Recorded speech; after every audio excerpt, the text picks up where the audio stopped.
Hello दोस्तों, what is up, welcome back. क्या हाल चाल है। तो जब हम किसी जगह पे जाते हैं या फिर हम किसी से बात कर रहे होते हैं या फिर हम कोई चीज़ कर रहे होते हैं तो हम एक फीलिंग आती है, एक फैमिलियर सी फीलिंग आती है कि ये चीज़ हम पहले भी कर चुके हैं या फिर इस पर्सन से हम यही बात पहले भी कर चुके हैं या फिर इस जगह पे हम पहले भी आ चुके हैं। इस फिनोमेना को हम कहते हैं डेजा वू। तो गाइस, मेरा नाम है आदित्य, आप देख रहे द रैक्टेंगल, दोनों एक ही चीज़ है basically. So without any further delay, let's get started.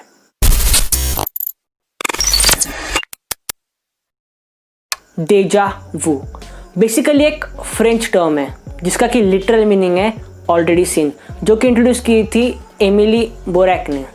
तो डेजा वू हमें क्यों होता है, नोबडी एक्चुअली नोज। मतलब इसके पीछे कोई भी एक रिजिड साइंटिफिक एक्सप्लेनेशन नहीं है, लेकिन फिर भी ये हमें क्यों होता है, इसको एक्सप्लेन करने के लिए बहुत सारे मज़ेदार थ्योरीज भी है जिसके बारे में हम अभी बात करेंगे। बहुत सारे साइंटिस्ट्स एंड रिसर्चर्स बिलीव करते हैं कि डेजा वू के पीछे एक तो फॉल्स मेमोरी ये रीज़न है या फिर ये एक बायोलॉजिकल एनोमली है, बायोलॉजिकल फॉल्ट है। सबसे पहले हम बात करेंगे फॉल्स मेमोरीज के बारे में। तो फॉल्स मेमोरीज बेसिकली एक सूडो मेमोरीज होती है, यानी कि ऐसे इवेंट की मेमोरीज जो कि कभी हुई ही नहीं। इसका एक मस्त सा एग्जांपल बताता हूँ। मुझे ये बताओ कि नेल्सन मंडेला की डेथ कब हुई थी।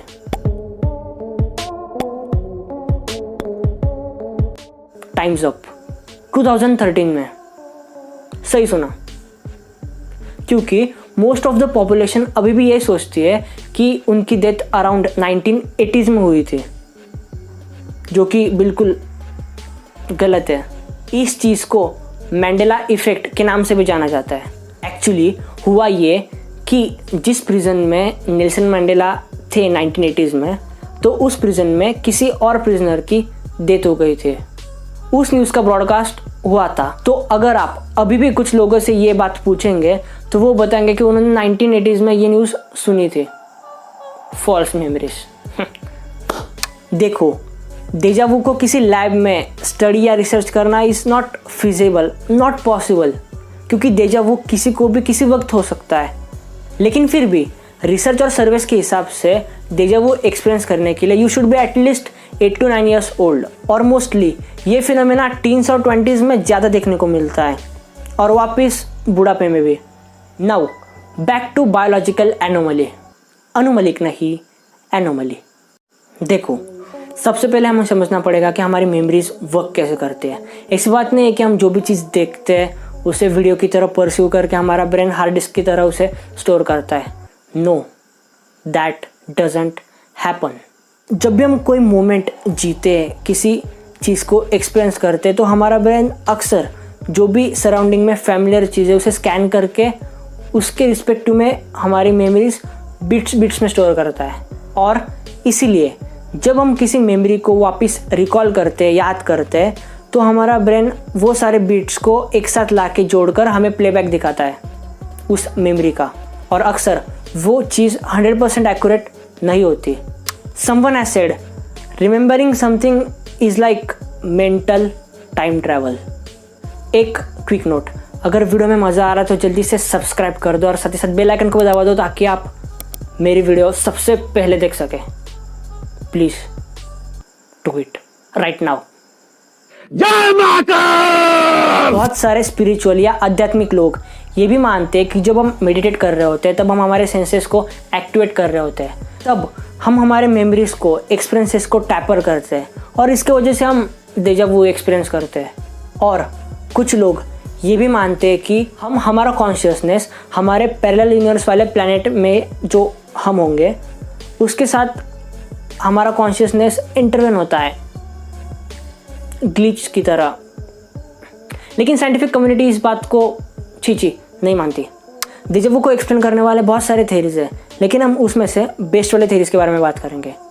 सबसे पहली थेरी ये है कि जब हम कोई मेमोरी बना रहे होते हैं, यानी कि जब हम कोई मोमेंट में जी रहे होते हैं, तब क्या होता है कि हमारे जो सेंसेस है उसमें एक हल्का सा लैग हो जाता है।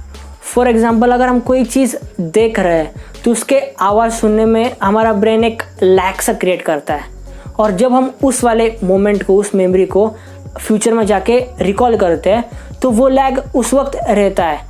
इसकी वजह से हमें सॉर्ट ऑफ लगता है कि भाई ये कुछ फैमिलियर सा है, लेकिन एग्जैक्टली क्या है, या यू गेटिंग में। दूसरी थ्योरी है होलोग्राम थ्योरी।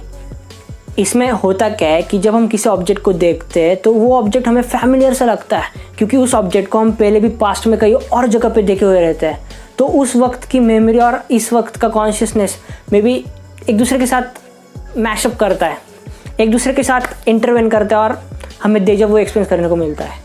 तीसरा है डिवाइडेड अटेंशन।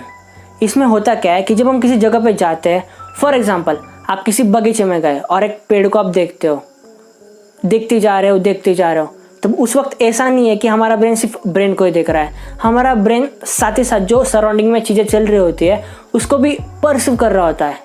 और जब हमारा अटेंशन उस पेड़ से वापस बैक आता है, हमें लगता है कि भाई ये चीज़ तो हो चुकी है, क्योंकि एक्चुअली आप उस मेमोरी में वापस आ रहे हो। डेजा वू को एक्सपीरियंस करना बहुत ही आम सी बात है, बहुत ही कॉमन सी चीज़ है। मोस्ट ऑफ द लोग डेजा वू को एक्सपीरियंस करते हैं। इनफैक्ट हमारे योयो भैया भी इसको एक्सपीरियंस करते हैं। बैम। लेकिन अगर आप डेजा वू बहुत ही ऑफ्टन एक्सपीरियंस कर रहे हो और साथ ही साथ आपको हेलुसिनेशंस वगैरह हो रहे हैं, then you need to seek a doctor एसएप।